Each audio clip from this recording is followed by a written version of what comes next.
Hello, friends. This is Dave Hurwitz, executive editor at ClassicsToday.com, here with, if I could choose only one work by composer X, it would have to be work O. Yeah, we haven't done an O lately, have we? Well, composer X is Gabriel Fauré, and work O is an album. It's an album because you might as well get both of these suckers if you're going to get one of them. It's his two piano quartets with Trio Wanderer on Harmonia Mundi. An absolutely splendid album of amazingly beautiful chamber music. You know, piano quartets are kind of a rarity. They really are. I mean, they were invented by Mozart, and not many other people did them. Brahms was the next guy who wrote piano quartets that we care about. I mean, Haydn and Beethoven sort of gave him a pass. And there were some other romantic people sort of in the middle there.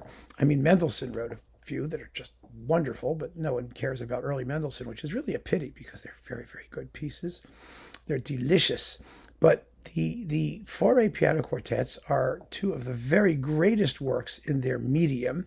And what really amazes me about Fauré is that, he still doesn't get much attention, but he's one of the great chamber music composers in the second half of the 19th century.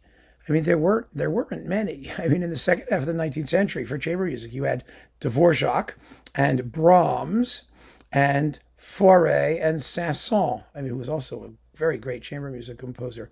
Nobody gives the French any credit, but the French were really going like gangbusters as chamber music composers in that time period because they were beginning to evolve the school of French orchestral music and instrumental music and chamber music. The models were, of course, the German models. But the fact of the matter is, France didn't have a big orchestral or concert tradition the way Germany did.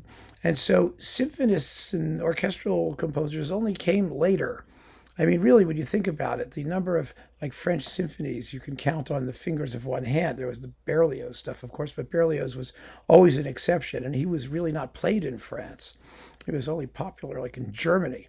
And in France, you only had one big orchestra. You had the Paris Conservatory Orchestra, which played Beethoven. I mean, they did the German classics. That's what they were founded to do. And it was because of them that the French school eventually got going with composers like Saint-Saëns and then eventually César Franck and that school. But that was a much later phenomenon. In the 1850s and 60s and 70s, and in those periods, what French composers could write, and you could have an opportunity of actually hearing and playing, was chamber music. And so they began writing things like violin sonatas and piano trios and other things. And Saint-Saëns and Fauré were two of the founders of the modern school of French instrumental works and chamber music. And Fauré was an absolute master at chamber music. In fact, he was really suited to write chamber music because his natural mode of expression was rather intimate, emotionally somewhat reticent in terms of big forces. He didn't write much orchestral music, and what he did write, a lot of it was orchestrated by other people. But when it came to chamber music, he was in his natural medium. When I say his music is reticent, that doesn't mean that it's inexpressive. It isn't. It's very expressive. Sometimes it's very, very passionate, in fact, but it's subtle. His feeling for harmony was really very, very original. Even though he was using traditional forms, the music has its own kind of flow, a fluidity about it, a seamlessness that's sort of the opposite of what you often expect in sonata four movements, which can be quite eruptive.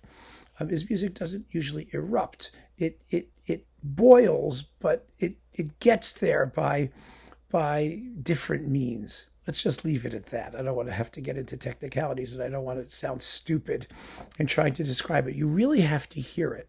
It's very, very special music and exquisite. And this recording on Harmonia Mundi with Trio Wanderer is absolutely marvelous. It's beautifully recorded, wonderfully played. And there aren't so many recordings of these works. I mean, there are a few, but that they're as familiar as they ought to be. And so when we go to the god Kankrasans and say to him, wait a minute, you're not going to destroy every piece of classical music, but for one work per composer, which is just a ridiculous notion, we could say to him, why would you get rid of Fauré before people have a chance to hear it, before people have a chance to experience it, before it becomes the the respected and glorious and generally acknowledged body of work that it deserves to be, because it's still trapped in the classical music chamber ghetto, where most chamber music goes to die. And it doesn't deserve to be. It deserves to be well known and listened to and savored. You cannot argue, as Cankresans might, that this music has been exploited to death, that it's been, sort of just recorded mindlessly by everybody over and over and over again. It's nothing like that. It's still something to savor and treasure, and it's rarer than I think it really needs to be. So we have to give it a chance to grow and come into its own, and you can do that by listening to the two gorgeous Fauré piano quartets. So keep on listening, friends. Thank you so much for joining me. Take care.